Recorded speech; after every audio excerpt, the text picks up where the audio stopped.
Welcome to the What a Play podcast. We are your hosts, Jacob and Lucas. And to begin, we're going to start with the news part of this. On Black Monday, which they should really call Dark Monday, it's not a race thing, it's the darkest point in people's lives as a coach. Ron Rivera was fired, and we all anticipated this coming. Joe Harris pays for the team, buys the team, and Ron Rivera is there. We've seen this movie thousands of times. The new owner buys the team. They usually get rid of the coach. They bring in someone that they think is the best shot for them. But when you heard Ron Rivera got fired, Lucas, what was your first thought? I think it made sense. You know what I mean? It wasn't like a shocker. I think everyone kind of saw it coming. My first thought was probably this is Eric Bieniemy's team now. I think I think that's where they're gonna go. In my opinion, I think they would promote internally, give Bieniemy the role. Rivera, he's been a solid coach throughout his whole career, but I think he's definitely I don't want to say past his prime, but he's probably not where the Commanders want to go moving forward. And I think they did it probably in the most respectful way, like letting him finish out the season and then getting ready to take out the old guard and put in the new guard for the next upcoming season. So I like the move. I too like the move. It needed to happen. We all kind of figured it was going to happen. I think what everyone kind of expected was Ron being there. First off, he had to deal with all Daniel Snyder's bull and basically running the team, all at these owners' meetings because Daniel Snyder wouldn't go. He would be on his boat in like Napoleon's birth island, whatever the place he was, to avoid all kinds of things. But if I'm not sure if it's Eric Bieniemy's team. I think he's up there, but I think if you're Joe Harris, you got to make a splash at some point. And we were talking to some people that could bring in a little bit later. But I think if you're Joe Harris, maybe you try to splash first. Maybe it doesn't happen, but you at least talk to those people. Yeah. Well, I think the Commanders, they're not the most flashiest destination for coaching, opportunities. They're going to get who they're going to get. They're not going to get those top guys. That's why I think Bieniemy's a good coach. So, I don't know. I think he's probably their best bet. I don't see them getting a Ben Johnson or a Belichick, obviously, or a Vrabel. They seem like they would kind of get like what's left, and I think they'd probably be better off just promoting internally. Well, we would talk about that in the open head coaching vacancies and who you think they would be best for. But the Falcons, they didn't waste any time. They fired Arthur Smith very quickly. Yeah. And I said this last week on the What a Play podcast. I said what Arthur Smith has done to decide to let's not use Bijan at all. Let's not throw the ball to Kyle Pitts when healthy at all. To let's change the quarterback basically every week is criminal. It's criminal to not use those guys. And you said, okay, Desmond Ridder does not work. Let's put in Taylor Heineke. Oh, wait, Heineke got hurt. Let's put back in Ridder. Heineke's back healthy. Let's put back in Heineke. Oh, we don't like it. Let's put back in Ridder. Like, these things keep happening. And you just got to wonder if you're Arthur Blank, at what point do you say, all right, I'm just bringing in somebody to just take over. Let's go. I'm tired. Yeah, I didn't really love the Arthur Smith hire from the beginning. Titans OC, he was. I mean, he's 7-10 every season he coached. Like he was okay, but like you were saying, like it's a fireable offense not to use the young stars that this team has invested in. whether it's Kyle Pitts, Drake London, or Bijan. It really makes no sense. And Arthur Blank's not looking for a mediocre team. They haven't been great for a long time. And Arthur Smith was not the guy to get them there. So I don't know who they're going to be looking at this offseason, but definitely the right decision. And, I'm happy that they fired him, as quick as possible because he needed to get out of there. Well, I think what was happening is you could just, like, as bad as the offense was, and it was bad, don't get me wrong, their defense was somehow much worse. Their offense was bad, but their defense was much worse. They could not stop anything. There would be plays where they're like, oh, okay, that's a good defense. That's a good defensive play. That's a good defensive drive. And then they go to the end of the game and they were like as if you put bread inside a thing of water. Like it just fell apart. It was gone. And you're like, what are we doing? There's just nothing there. There's no defense at all. And that's the concerning thing. Because you do got two good corners out there. You have A.J. Terrell and Jeff Okudah. You should be better than that. Yeah. Yeah, they definitely have the talent. It's not a bad destination for a coach, I believe. I think the Falcons could get a lot of looks come this offseason, but they definitely need to change. Absolutely. This was a surpriser until what started to happen yesterday. The Titans fired Mike Vrabel. Now, I thought, okay, maybe they'll trade him if it got to that point. But I was like, this is a guy you build around. You're going to lose Derrick Henry, more than likely. You're getting rid of Ryan Tannehill at the end of the year when you can. You just couldn't go in a complete other direction. And then I look, and they say, well, they just fired Vrabel. And the only thing that came into my mind was, I guess if the Patriots do decide to go in a direction like this, Vrabel they don't have to trade for Vrabel at this point. That's the only thing I could come up with. Because it made no sense. From Tennessee's perspective, yeah, it makes no sense. Vrabel was honestly the best thing about the Titans. And I get it. They hired this GM, and it's not who Vrabel wanted, so there was probably dissension, in the organization, and they chose to stick with the GM and get away from the coach. Especially from the GM's perspective, like he gets hired, and his coach doesn't even want him there. So I'm sure that led to disagreements to things, especially leading to the offseason, leading to the draft, getting your guys. I'm sure there was a lot of disagreements and made things harder than it had to be. So, of course, it makes sense that he wants to go ahead, and as an organization, they want to go ahead and get a coach that'll be on the same page.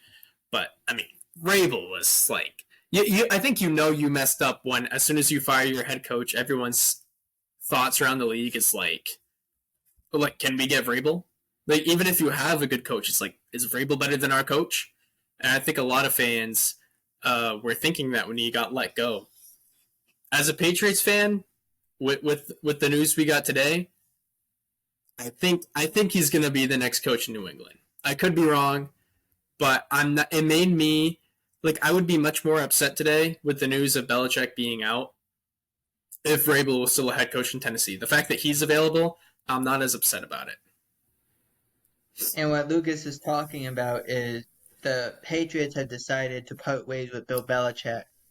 And it wasn't really about how. It was really about how and not the why. The why we saw the on-field product. It was terrible. But, I mean, your defense, it's obviously Belichick can still coach defense. That's obvious. The problem is you don't draft well, and the offense, even though you can say, well, it's not completely him, it's everyone else, I get it. But your offensive line is terrible. The best things about that team, your tight ends and your running backs. You lost Ramondre Stevenson during the year. Your quarterback situation's in flux. Your wide receivers can't get open. Your best guy's Juju Smith-Schuster. He's barely there half the time. Like, these are things that can't happen to you. And what happened, it wasn't, like, from what I could read from Tom Pelissero this morning, was Tom said there was an extensive conversation on Monday, and there was a little bit of conversations on Tuesday about, is there still a possibility we can work with each other if we change and advise roles and do this and do that, and they just never come to an agreement. Now, how I read into that is we had a conversation for a couple hours of how we could do this, and we realized it wasn't going to happen. So the way I took it was, we had this conversation, it didn't work out. How do we part in a positive way that gives Bill what he wants, which is still the coach, and what we want, which is we need a new direction. I think they were trying to find that very lazy Susan way of doing it, and this was the best outcome they could come up with. Yeah, from the beginning of the season to, I mean, yesterday, I was saying the same thing. I was saying we need to keep Belichick. It's, I mean, you look at so many teams that they just cannot find the right coach, and it takes sometimes decades to find a solid coach, and that's sometimes what a team needs to get over the hump. You know, if you're going to use a good example, like the Eagles this year, they have a possibility of being one and done in the playoffs when they almost won the Super Bowl last year. Why? Because it comes down to coaching. Coaching is a big part of the NFL, and we have, or had, the greatest coach of all time on our team. So to say we need to get rid of him because we had a few bad years, to me was like a little, you know, it was a hard pill to swallow, but I think it's happening for a reason. I think Robert Kraft is under the assumption that, like, we're going after Vrabel. Right. I think he's our guy. I think if you watch Vrabel's Hall of Fame speech when he got inducted to the Patriots Hall of Fame, it sounded like he loved New England. He misses New England, and it's not the best opportunity. I mean, we won how many? 4 games this season? Like, when you look at the opportunities that are possibly going to be available, the Eagles' head coaching spot is possibly going to be available. That team is a Super Bowl caliber team. So why would you want to go to the Patriots? But if you look at it, Vrabel can mold his entire team. He can pick his quarterback. He has plenty of money off season to get the guys that he wants. I'm sure he can have a say if he's not going to be the GM and who he wants as his GM. You have a top 3 draft pick. It's not, and he's a New England native, so it makes sense. And I think it's going to happen. If it doesn't happen, I'm going to be upset because I don't know who we're going to get. But I really want Vrabel, and I think the stars are aligned to get Vrabel. Let me ask you this, because I want to ask you this question, because I've never gotten a straight answer of this. If you don't get Vrabel, who would you be willing to take? Who would you go and say, okay, that would not be a bad, at the point that we are at, we bring in this guy? You got to go not on the staff.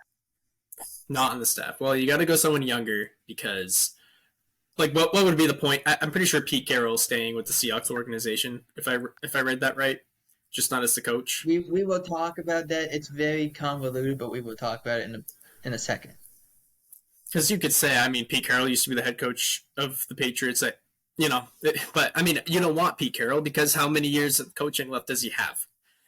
You want someone younger that could be there. You can look at the flashy people like a Ben Johnson, but in reality, what are the chances that Ben Johnson is going to come to New England? Just like I said, like, yes, I mean, I feel like it's tailor fit for Vrabel, but as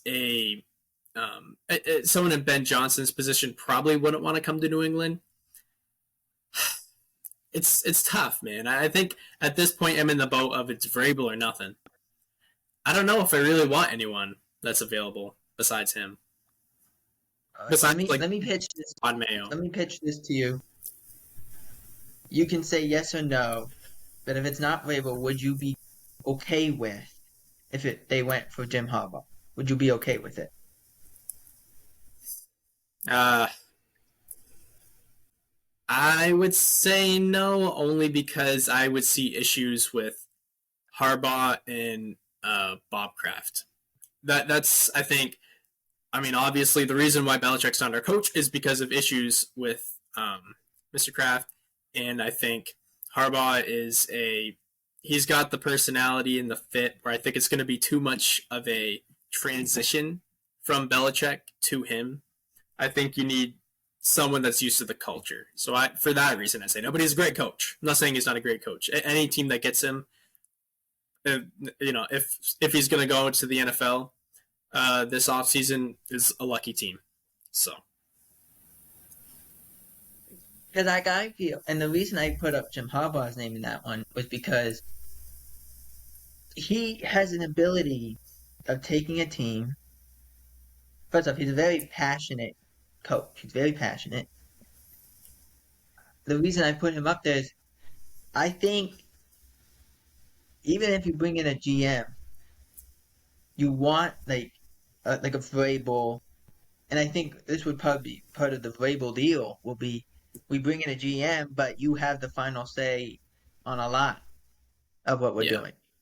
Not saying like you make the selection, but you have the final say on. Okay, I can work with that, or nah, I think we should look at some other thing. I think that's what Vrabel brings you, and I think that's what Harbaugh can bring you if you were to go in that direction. But it's a very interesting question that I do think a lot of Patriots fans do need to ask. One of the reason I said that was not the shocking firing was Pete Carroll not being a head coach. He was not fired. Let's specify that. He was not fired.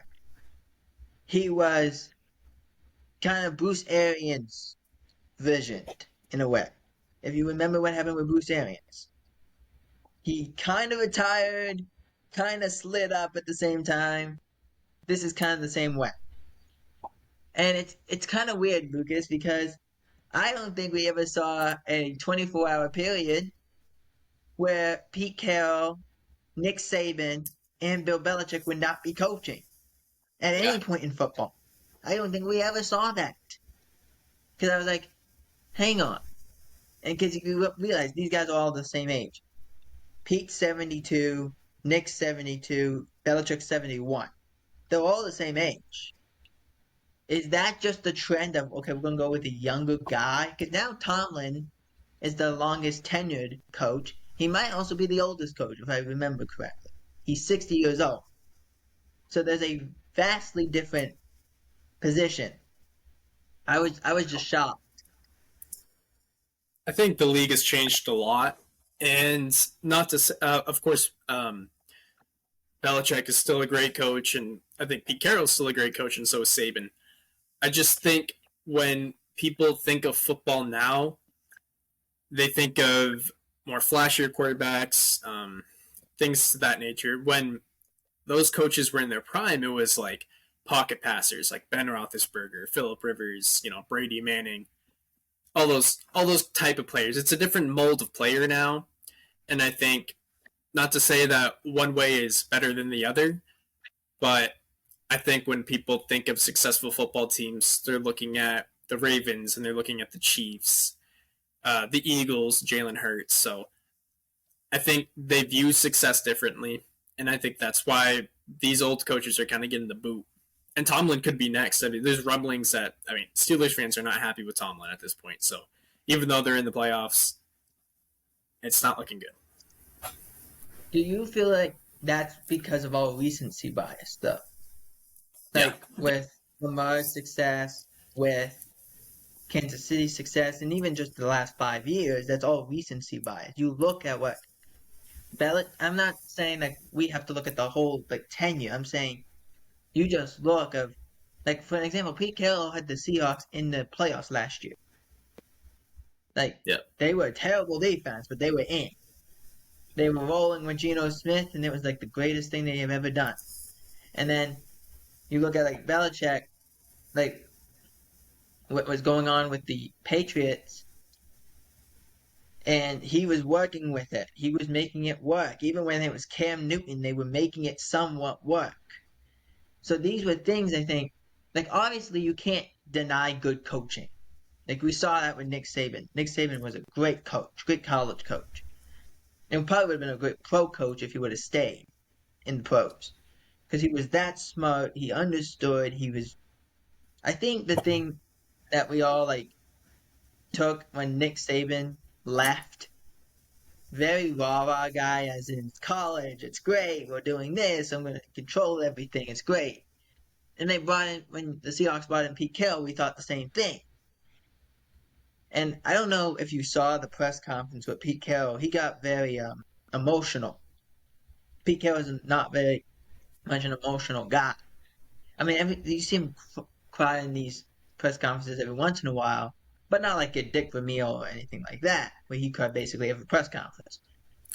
But he was just like this. Like you could see, obviously, he's like, my coaching philosophy was, and I think a lot of these older coaches, and I think we can take something from this, is instead of what I taught them in the classroom and this is what we're going to do on Sunday, I taught them how to be better people, which created a better product on the field, which is what we were all rooting for. So I think Pete Carroll's going to move up into a supposed advisory role, similar to Bruce Arians. I don't think this is what he wants to do. I think this is what he's being forced to do. Because I think if Pete Carroll could coach, he would coach forever. He has that kind of energy. He brings that kind of energy to the team. You could tell that his guys root for him. You can tell that they never lost what he was saying. I just think, at times you get to a point where the team's just not as good and you don't have the fluctuation of talent or money. And it just happens. It's unfortunate. Very much so, but at the same time you're like, he's still a really good coach. And that's how I keep coming back to Pete Carroll. I don't I don't see anyone else in a way that could take over what he did. If Let me say it this way. If Pete Carroll does not have a statue in Seattle in the next 5 years, there's something wrong with Seattle. Yeah. That's my vision of it. Yeah. Same with Belichick in New England. Especially, Exactly. I'm happy. I'm happy we've finished on, mutual terms. Like we've both come to the decision, not like Belichick was fired, Monday or Thursday Exactly. morning, whatever. Yeah.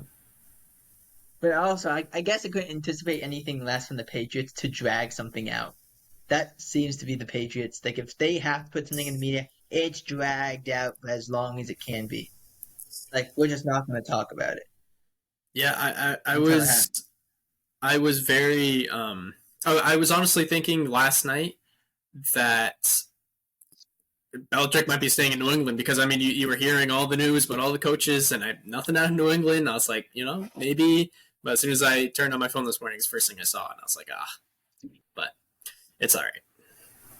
Right. So now we move into the New York, talking about the Giants. Wink Martindale, who I think should be a head coach, by the way. Wink Martindale's a great coach. He resigns from the Giants. It was talk all during the season that him and Dable didn't really get along, and that Wink was how long was Wink going to be there? And then we get to the off season, and then I see a report that says Wink is staying, and I said, "Well, that's interesting." And then I look a couple hours later, and it says Wink Martindale resigned. And there's not a whole lot of information out there, but it just keeps coming back to the same. Like, what happened? What was the point that this happened? It was just shocking because I like Wink Martindale. I like what he brings. I like what he did in Baltimore. I like what he did in New York. I think he should be a head coach. And I think as we get into the next portion of this, there will be a lot of defensive coaches becoming head coaches. That's just the way I look at it.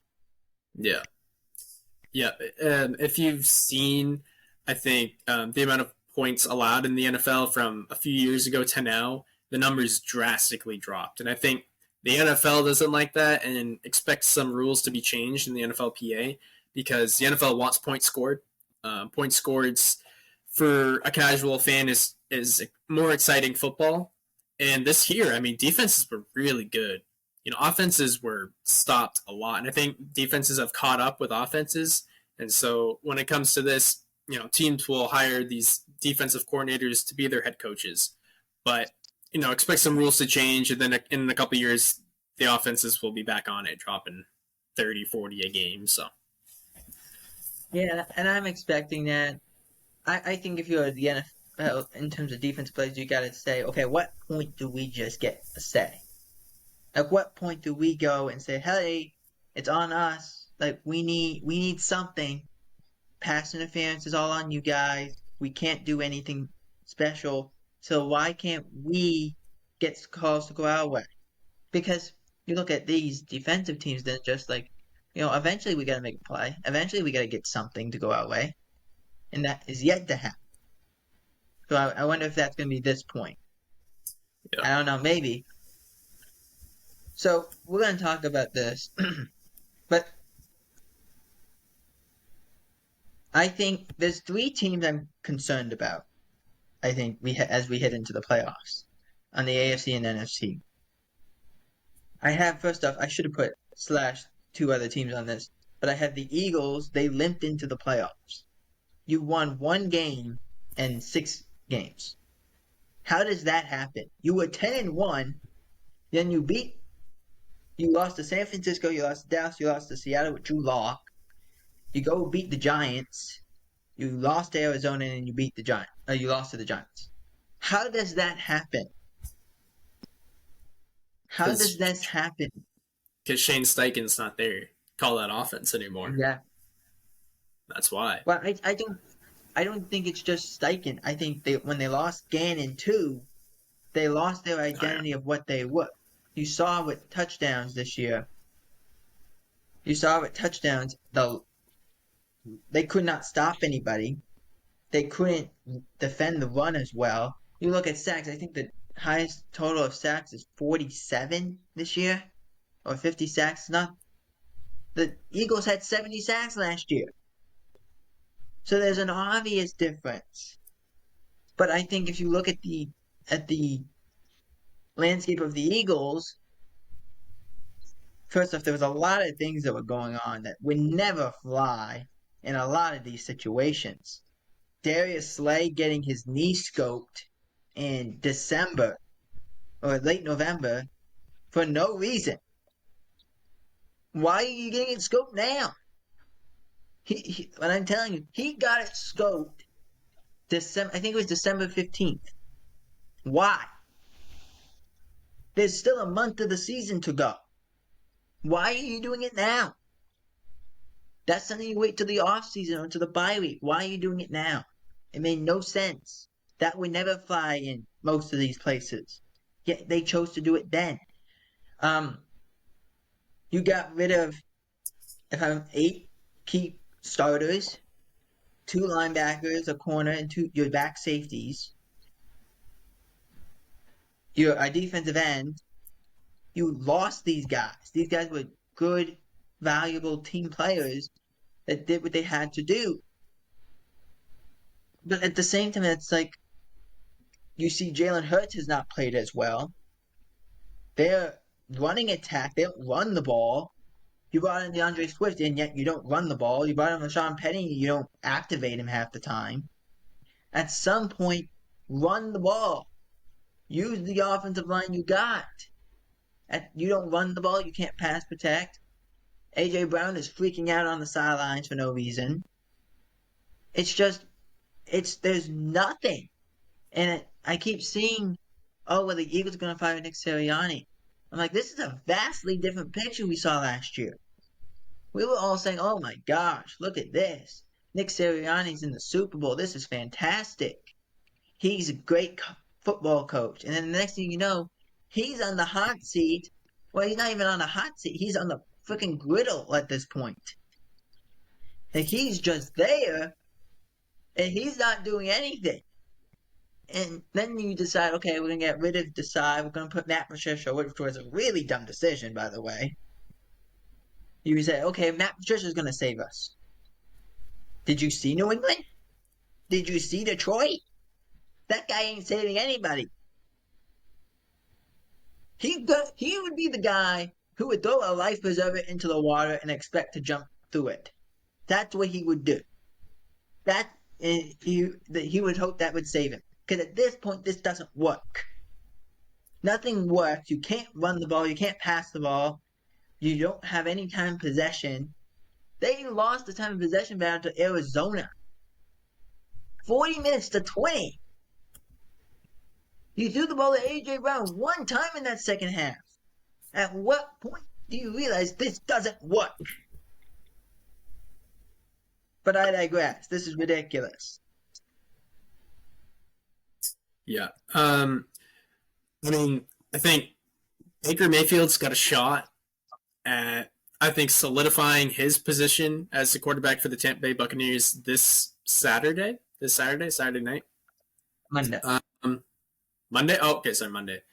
Yeah, I mean, the Buccaneers, like, this is the team they would want to face. And it doesn't matter who if they beat the Eagles, I don't think it matters who they face in the second round, because you beat a team like the Eagles, you get a lot of momentum. In the playoffs, it's all about who's hot and who's not.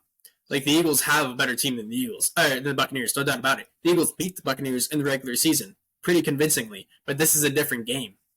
Buccaneers had momentum going into this game just because of how bad the Eagles have been. And I think if they can, I wouldn't even say, I would say shock the world, I guess, because no one was expecting the Buccaneers to make the playoffs or anyone really out of the NFC South and win a playoff game. But I mean, they've lucked out with, I think, who they're playing, and they have a real shot. I think if anyone in the NFC said we can disqualify a division from making the playoffs, it would have been the NFC South. Yeah. Holy shit, that's a problem. What is going on? You can't. Like, everyone is like going crazy. We're going to talk about Dennis Allen in a moment, but this is just what is happening. I mean, talk about nonsense. Atlanta just being terrible. Carolina can't get in their own way. They keep shooting themselves in the foot at some point. It's going to happen. David Tepper's throwing drinks at people. The Saints, I mean, every time they look good one week, they look horrible the next week. And then someone had to win. If that's the only consolation I could come up with, someone had to win. And it had to be Tampa at some point. Otherwise, it would have just been even more hilarious. But you're right. I think Tampa has a great shot at this. Just because I don't see how they're going to cover Evans and Godwin. I just don't. How are you going to cover them? You're going to put James Bradbury out there? Say, okay, go cover Mike Evans? Good luck. Yeah. Just good luck. That's all I can say. You can't play man coverage. All of a sudden, now you're getting beat by Mike Evans. Like, I don't know what you want him to do at this point. This is not the same Bucs team. This is definitely not the same Eagles team. Like, they can't stop the run and they can't run the ball. At some point, this is bad. And I think I made my point. Yeah. So let's talk about the Saints. And really, because I only thought Dennis Allen was going to be fired. I thought there was a scenario that would play out where one team would make the playoffs in the NFC South. The other three would just fire their coaches. Because it was that bad. I said, okay, if the Saints make it, Todd Bowles is gone. Arthur Smith's gone. If the Falcons get Todd Bowles is gone. Dennis Allen's gone. That didn't happen. And then you have the decision by the players on the final week, within like the final like 3 seconds of the game, to hand the ball off to Jamal Williams to score a touchdown. And as Jameis Winston put it, look, that wasn't the call, but the players went against the call. We decided we wanted to do this instead. Which I don't know if you watch What the Football, Lucas, with Susie Schuster and Amy Trask. I don't think you do. No. Well, Amy Trask worked for 30 years with the Raiders, with Al Davis. They were the ones that initially hired Dennis Allen as the head coach. Okay? And I'm going to kind of take from this interview that I listened to on Tuesday. She said, he asked for a whole staff meeting when we hired him. Whole staff. Business, I had everyone there. And he came off as rude and ugly. He came off as rude, like as if we didn't matter as much as the program mattered. And she's like, I gave him every bit of the depth. Because you can learn on the job and you can improve on the job. And he just never did. So when this happened, I wasn't shocked that it happened to a Dennis Allen-led team. I would have been shocked if it was anybody else. Because at some point, you have to be in uproar for your players to do this. Or you at least have to have a decision of, it's my responsibility. I should have said, you know what? No, we're kneeling no matter what. And I'll put in a quarterback that will know to kneel. I don't care if I have to put in the kicker. We're not doing this. That's what would have happened. And so that was a shock. But that was a thing I thought, okay, Dennis Allen's got to be fired at some point. Because this was terrible for him, too. Yeah. I think what I understood was the issue was the year that Jamal Williams had previously. I mean, he was great. And this year, I think before that touchdown, he had no touchdowns all year. So I think That's correct. the team was upset for him, and because they were in this situation, they were like, and you know how much of a team player Jamal Williams is. Like, everyone loves him no matter where he goes. So they rallied behind him and they said, we want to give you this so you don't have the year that you had last year and then a donut this year for touchdowns. So I think it comes back to coaching anyway. Just because it wasn't Dennis Allen's call, why did Jamal Williams have no touchdowns all year besides this one play? That comes down to coaching. He had a great year last year. He's a great player. Well, I think what this season taught you, defensively, coaching matters. Coaching matters always, but the great job by the defensive coaches this year, and I'm talking everyone, coordinators, position coaches, the great job that they have done, and a lot of them have not gotten their credit. I'm telling you, thank you. Because in my mind, you saved the league as a defense. You did. The offense is great. We love points. We love it. I'd rather have games not end 45-42 and games be 28-21. I'd much rather have that. I think that's more interesting. I think it puts more volume into the game. Because it's like baseball. Wouldn't you rather want to see a game that is 2-1 instead of 18-0? That, to me, is just more interesting. So I personally want to thank you, defensive coaches, for making this year so special. All right. So let me make sure I have this number correctly. We have Atlanta, Carolina, Raiders, Chargers, Patriots, Seahawks. Let me make sure I have all of it. I want to make sure I have coaches. Did I miss any other teams that got rid of their coaches? I think there's 7, but Yeah, I think there's 7. Yeah, I know there's 7. I'm forgetting the team. Oh, Titans. Okay. So it's Chargers, Raiders, Titans, Falcons, Patriots, Seahawks. Hang on. Wait. Okay, I'm losing my mind. Okay. So here we go. Oh, Commanders. Commanders too. Yes. So who do you think should get the Commanders up? You said Eric Bieniemy. Can you name another person that should have this job? Uh, Or let should me be hold at on. least evaluated for this job? I mean, let me see.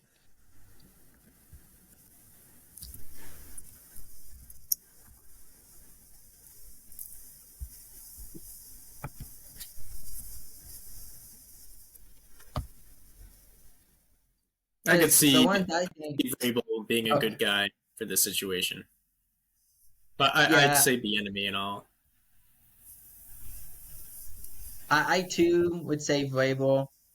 I would also think possibly like I this could be like Belichick loves history. Lombardi went here. You could go that way. But what about like a Jim Harbaugh? I think I was Jim thinking Harbaugh. That's not a bad fit. I that's just a think he's splashy fit. name, Yeah, and the pick is high, maybe. But I too like the enemy for this job. I think your red zone offense was good. I was listening to it. The red zone offense was like, I think, was like 70, or it was like better than anyone in the league. And there was the Commanders. Tells you something. yeah. So then we get to the Falcons. Who do you think has this job? Or should be talked about? By the sounds of it, it 'Cause, sounds like the Falcons are really interested in Belichick. yeah, That I don't know if that's are, Belichick's camp though. I'm not sure. I think it's Um, Belichick. I think a splashy name like Belichick makes sense. I would say right now with who's available, Belichick. I would say Belichick. I would also say I think this is a job.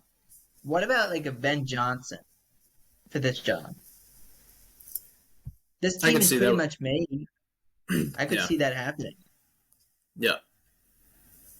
Now we go to Carolina. I say Ben Johnson. He's from Carolina. I think it has to be a young coach. That's because it has to be someone who's willing to deal with Tepper's ish. So I was saying Ben Johnson, possibly an Eric Bieniemy. I agree. I think Ben Johnson. So as we move on, we get to the Raiders. Has to be Antonio Pierce. I don't care. Has to be Antonio Pierce or Jim Harbaugh. Has to be. I Has to say be. Jim Harbaugh. I think it's Jim's job. But the reason I put Antonio Pierce is like this team has been way better. The wins did not say it, but they're way better with Antonio Pierce because they had an identity. Jim Harbaugh brings an identity too. That's why I have them both there. But I think Jim Harbaugh's got this job, and I think it Yeah, fits him. It's the Charger job. yeah. It's the Charger job. I think that fits him.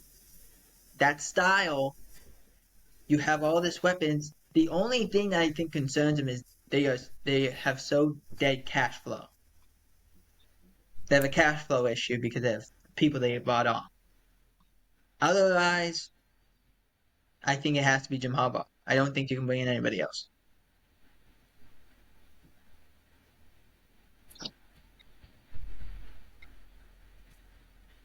Like that's it. That's what I got. There's one option. That's it. Yeah. As the Titans job is interesting to me, though. I That's an don't know about interesting the job. Titans job. Yeah. That's such an interesting job. That and Seattle are interesting jobs because those two teams are kind of built already, at least on one side, and they have good weapons on the other.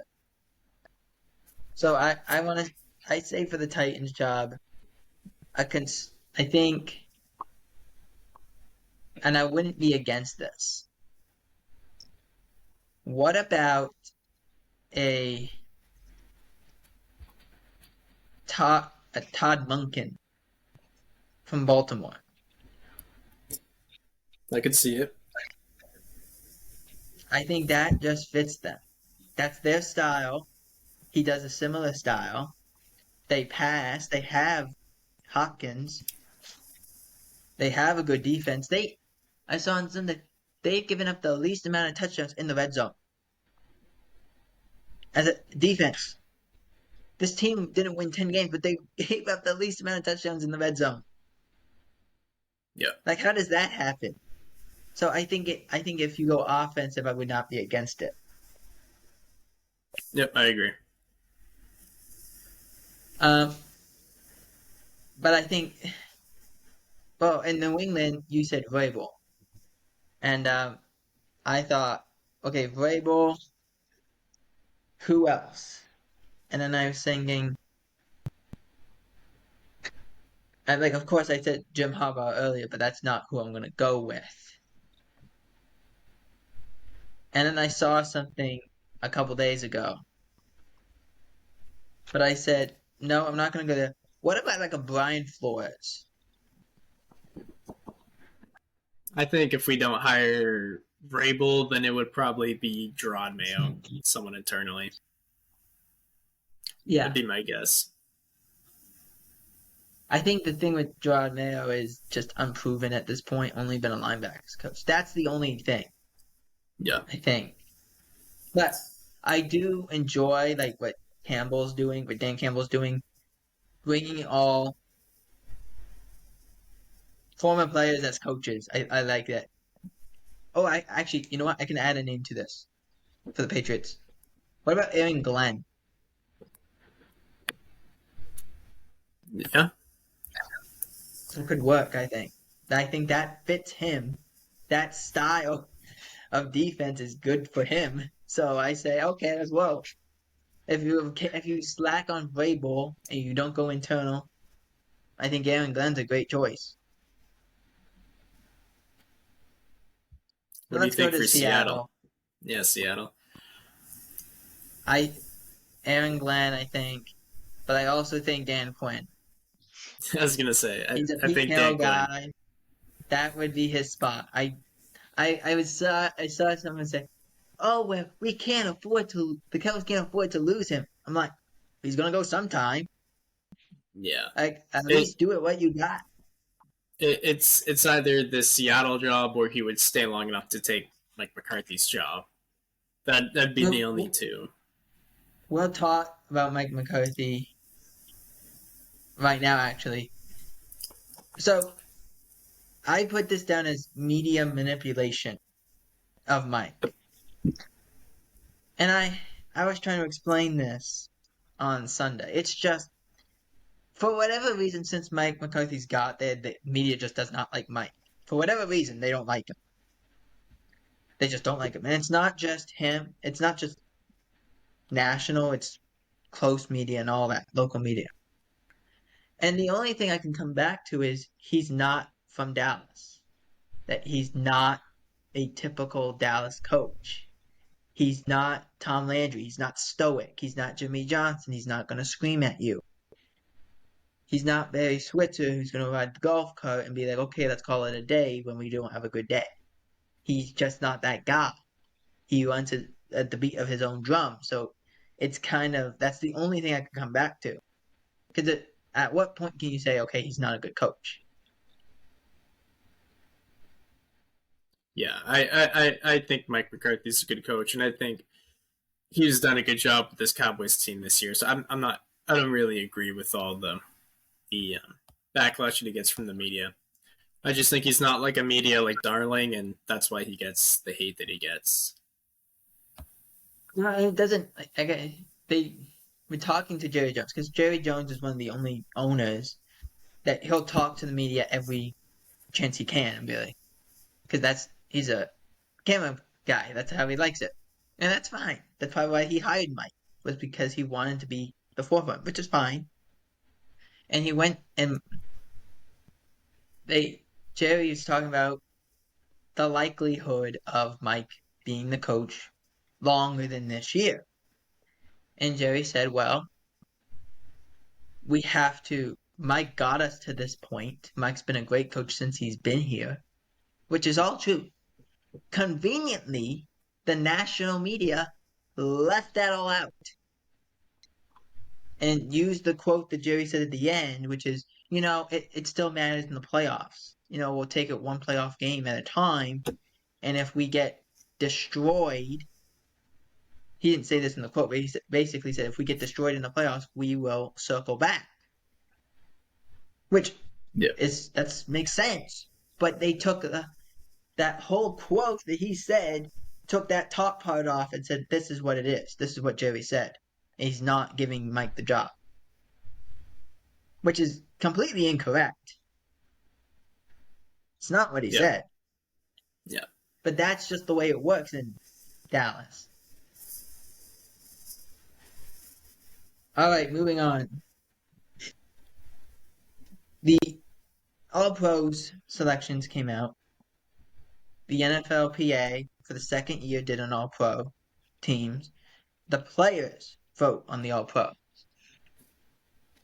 I'm trying to figure out how Michael Parsons didn't get an All-Pro. Yeah. How did Dak Prescott not get an All-Pro? I can't figure that out. I can't. We gave Josh Allen an All-Pro. He led the league in turnovers. I don't know how he did that. Yeah. That just shocked me. Cowboys. That's the only thing I could come up with. That's the only thing. Because what else do you want the guy to do? I don't know. That's the only thing I can come up with. Yeah. But anyway. We go and move into the Steelers versus Bills. Mason Rudolph is going to start in this game. First off, how do you feel about the Steelers not going back to Kenny Pickett when healthy? I don't like it. I think you got to give Pickett the spot.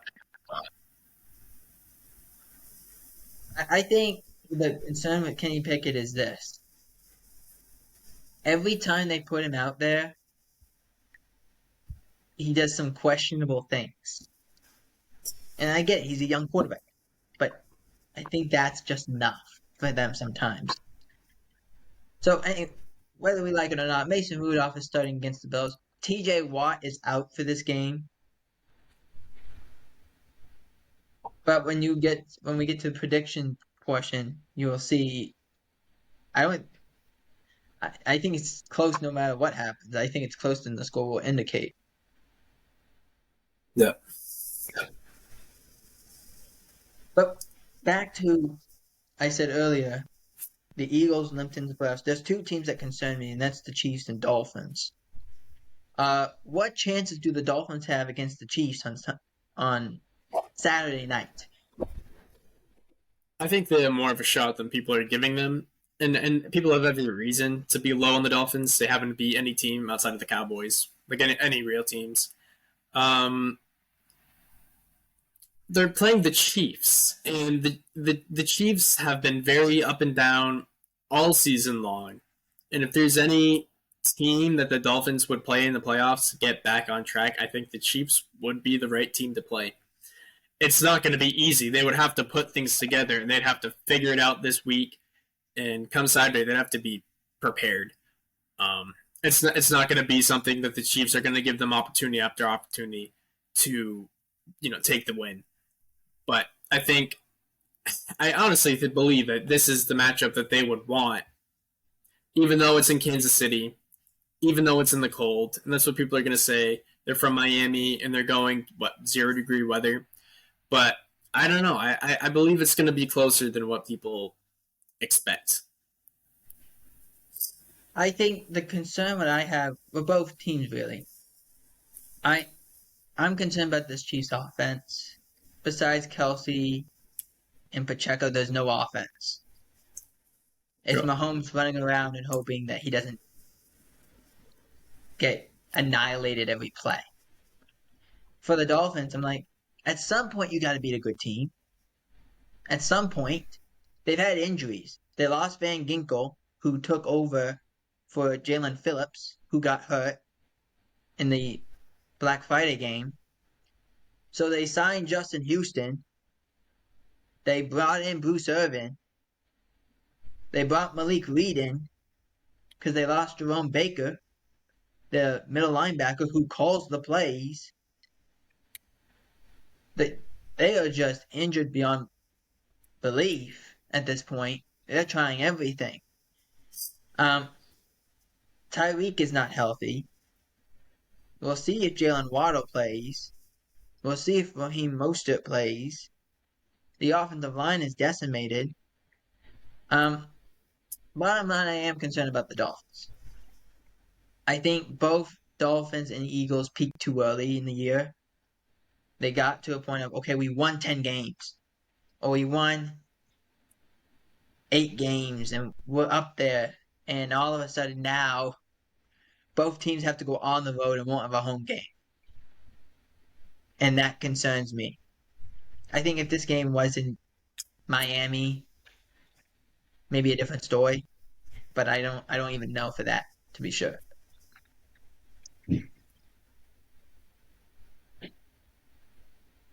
Moving on to the Super Wildcard Weekend predictions.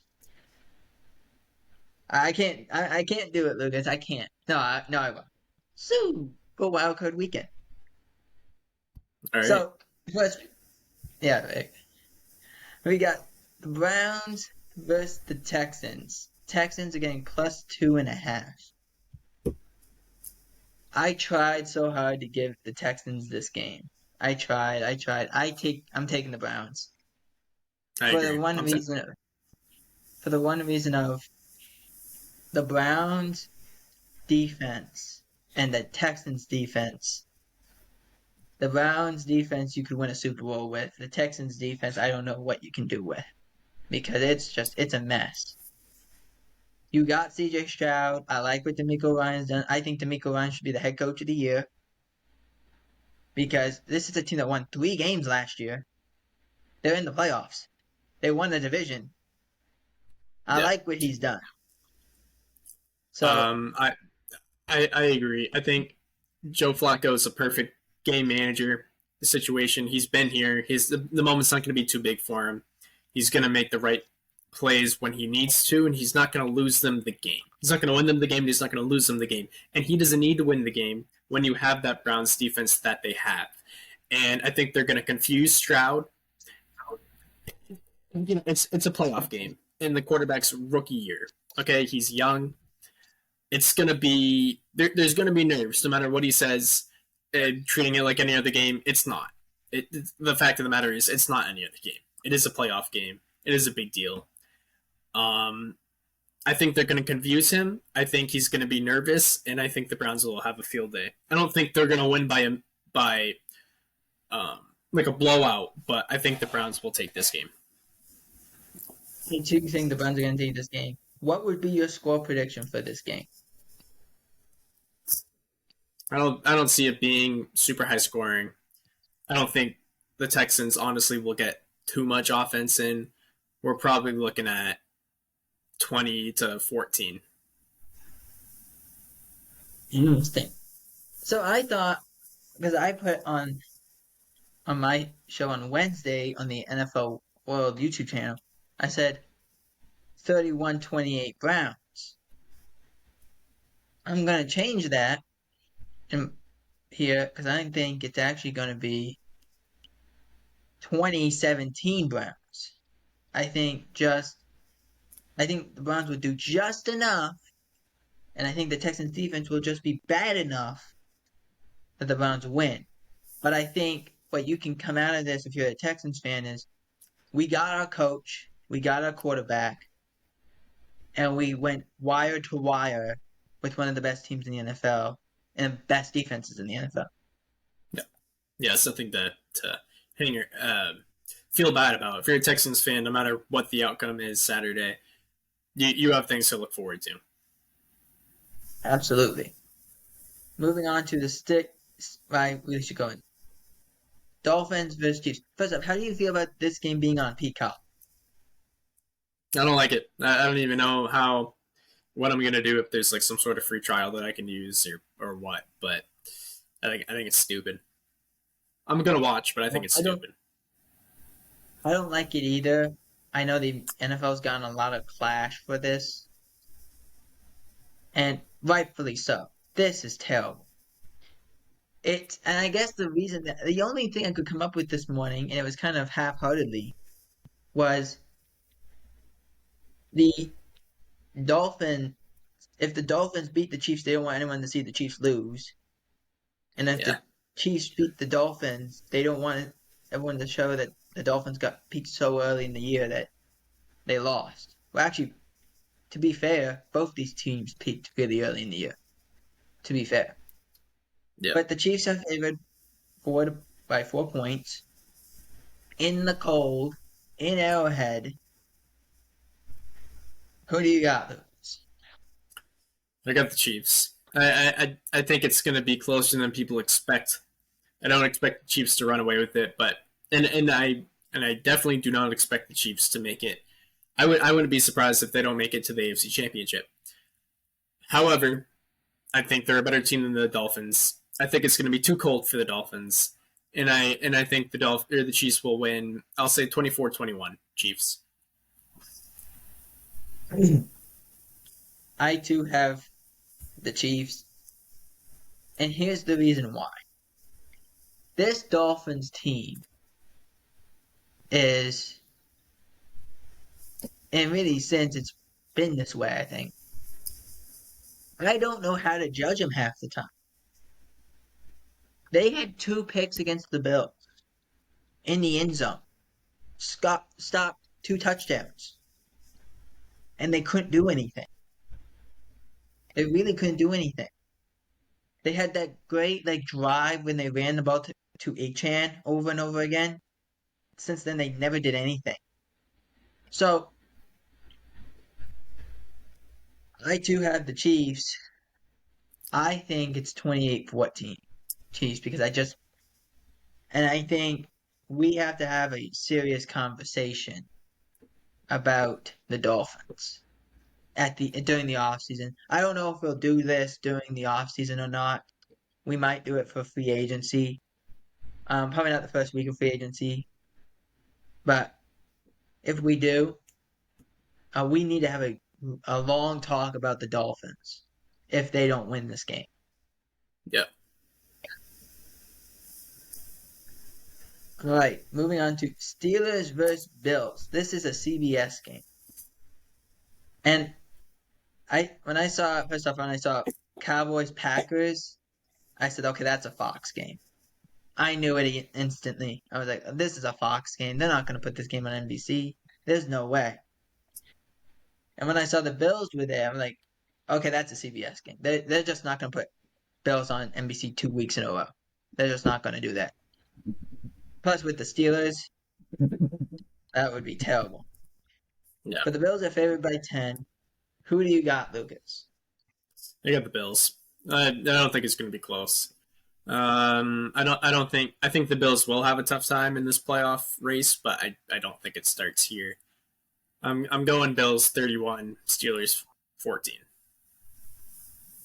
I will want to make note, DeMonte KZ is back for this game. He's been out since the Colts game, suspended. He is back. That probably won't change anything. But I too have the Bills. I think this game's going to be close. I know TJ Watt is out, but here's the reason why. This is Steelers football in a way. The nonsense of we play a game, weird things happen, we don't know why. I wouldn't be surprised if Josh Allen fumbled twice in this game. I would not be surprised because that's Steelers football. For whatever reason, something happens. Gabe Davis looks like he's not going to play in this game. So I too have the Bills winning I said it was going to be close. I have it 24-17. Moving on into the 4 o'clock game, Packers versus Cowboys. This fluctuated from 7 to 7.5 back to 7. I have it at 7.5 because that's when I wrote it down. This, you could not get any more NFL scripted than this.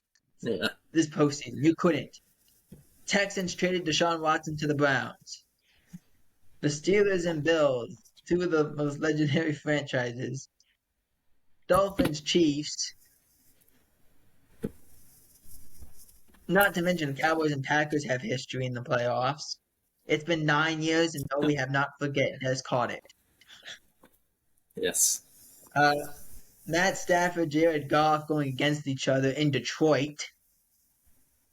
The revenge on NBC. By the way, terrible thing. You can't wear a Matthew Stafford jersey in Detroit right now. Yeah, that's stupid. It's the dumbest thing in the world. That would have been like if they would have said, Peyton, now that you're in Denver, we're not going to allow Colts fans to wear your jersey. Are you okay with that? No, I own this stadium. I basically bought the land for this stadium. It's just dumb. And then the Eagles, and it's like, Yeah. we'll talk about that some other time. But you go first, Lucas. Cowboys, Packers. Well, you can relax. I think the Cowboys will win this game. I do think the Packers are a good football team. I think Jordan Love is a good quarterback. I think this is in Dallas. You know, like the Cowboys Stadium, Jerry's World. It's going to be rocking. I think Jordan Love's going to make a key mistake in the game, 1 point or other, if not more than one, but at least one key one. And I think the Cowboys defense will probably just just take advantage of that. And I think the Cowboys will win. I'll say 28-21 Cowboys. When I was seeing this game, I was like, all right. It was that. It was in a weird way. I have to thank Carson Wentz for winning. I didn't know I was gonna have to do that in 2023. Root for Carson Wentz over Sam Darnold. Strange times. It was the weirdest. Good times over here. But yeah, I have the Cowboys winning. This Stephon Gilmore is gonna play. His shoulder popped out, but he's gonna play. He's gonna wear like a kind of sling of some sort. So he's gonna play out there, which I knew. By the way, I knew that way before. I was like, oh, he's fine. Okay, he's playing. No worries. Jordan Love actually is behind Dak Prescott only in passing touchdowns. Dak's got 37. Jordan Love has 32. So this game, they'll score points. This is not just a Mike McCarthy revenge game. This is an Al Harris revenge game. Al Harris played for this team. Al Harris is the cornerback coach. So you know he's got these guys ready to go. But I have the Cowboys winning. I think the Cowboys, the way they play,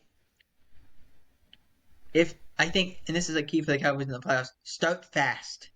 Start very fast and allow Dak to go be Dak.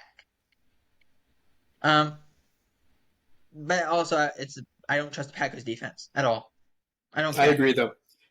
I don't think the Cowboys can get behind in this game. I think the Cowboys need to start with the lead and they need to keep the lead. I think the Cowboys every year in the playoffs, you always have the biggest time whenever the other team gets ahead, and they'll get close. They get really close, but they can never take that lead back. If they play with the lead, the Cowboys are a way better football team. Absolutely. I think for the Packers, the night You were very lucky. You found another quarterback. Like this just keeps happening for the Packers. The Bears are in mediocrity for like the last 40 years. Ever since Yeah. 85, basically. And like they were rolling with Jim McMahon and they had all these guys. They put Doug Flutie out there once. They had to do everything. So, and the Lions, it took them like almost 100 years to get good at some point. And the Vikings, we're still working with Kirk Cousins if he's ever going to do anything again. So, the fact that you found Favre, Rodgers, and Jordan Love and they all can have success is pretty amazing. It's a great coaching job by Matt LaFleur, definitely. But yeah, I have the Cowboys winning. It was basically a long-winded answer for me to come up with a score. Um, I have Dallas winning 35-24. I just think that's what kind of game it's going to be. I I I, I want to see how Micah Parsons looks in this game. He hasn't gotten a holding penalty in 11 games. Yeah. Let me put this back. He hasn't gotten a holding penalty since the Chargers in quarter number 2. That's the last time he got a holding penalty. We'll see what happens. But Cowboys win 35-24. Moving on to Rams Lions. NBC. Lions favored by 3. Who you got? I got the Rams. I think the Steel. I think the Lions. They've looked okay throughout the season, especially the second half of the season, and I think Stafford is. Sean McVay's been to a Super Bowl. Matt Stafford has won a Super Bowl. Well, Sean McVay's also won a Super Bowl. This team's been there. They got people like Aaron Donald. They have game wreckers. I think this Lions team is young. I think this Lions team will be back here next year, but I don't think they're going to win this game. I think I got the Rams. Uh, I'll say 31-28 Rams. I have the Rams too.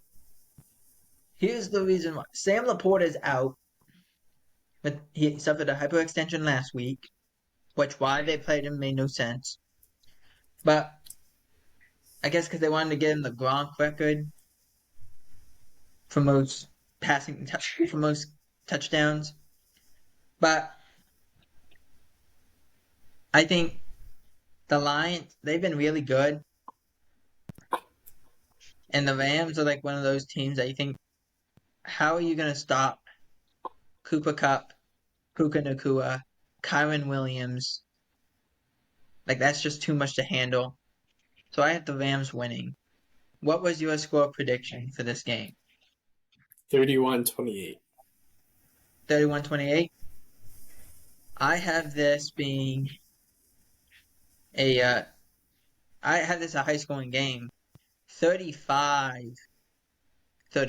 I think it's going to come down to Jared Goff is going to have a chance at the end, and it's just not going to happen. Yeah. And it's going to be one of those, like, sad memorial, like, places of we got here, and we couldn't get it done. Yeah. Moving on to the Eagles versus Buccaneers. Monday night. I mean, someone had to get this game. I thought this game was going to be put on Peacock. I was like, this has to be the game on Peacock. This has to be. This game is terrible. I feel terrible for Joe Buck and Troy Aikman.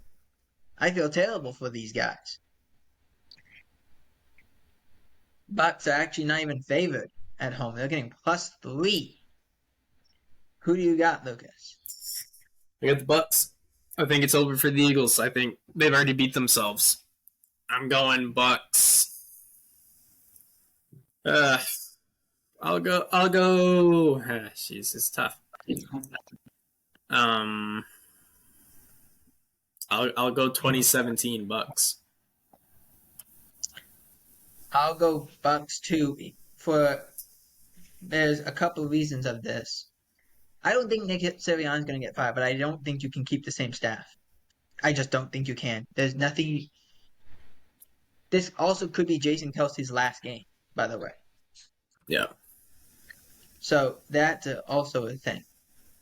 So there could be major reshuffling on this offensive line next year. But it all comes back to the offense of the Bucks and the offense of the Eagles. When I saw in the Arizona game, it's 1st and 10, and you decide to run a quarterback draw. Okay, it's fine. It's 2nd and 11, and you decide to run the same play again because it didn't work the first time, so therefore it should work the second time. I was like, why did you do it again? And then you get a penalty, so it's 3rd and 20, and you run a wide receiver screen. Yeah. And you get like 4 yards, and that was it. Once I saw that happen, I was like, I can't. I can't. I wouldn't be saying fire Sirianni because I think that would be a terrible decision. As great as this roster is, and everyone's like saying how like good the Cowboys roster is. We're not talking about the Eagles roster. We were talking about how the Eagles like completely blew the doors off the Cowboys in who they had, and how like if for years it was the Cowboys have a talent gap over the Eagles, and last year it felt like it was reversed, that the Eagles had the talent gap. They were so much better. They were drafting all these guys from Georgia, Nakobe Dean.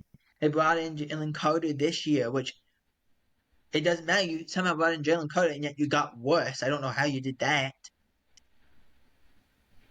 So I have the Bucks winning, and I think this is going to be a sad football game for the Eagles. I think this is just it's not going to be close. The score it will be 28-14, but it won't even be that close. And that marks the end of the What a Play podcast Super Wildcard Weekend edition. A big thanks to Riverside for allowing us to stream the What a Play podcast for this week. And we will see you guys back on the Divisional Round. Peace.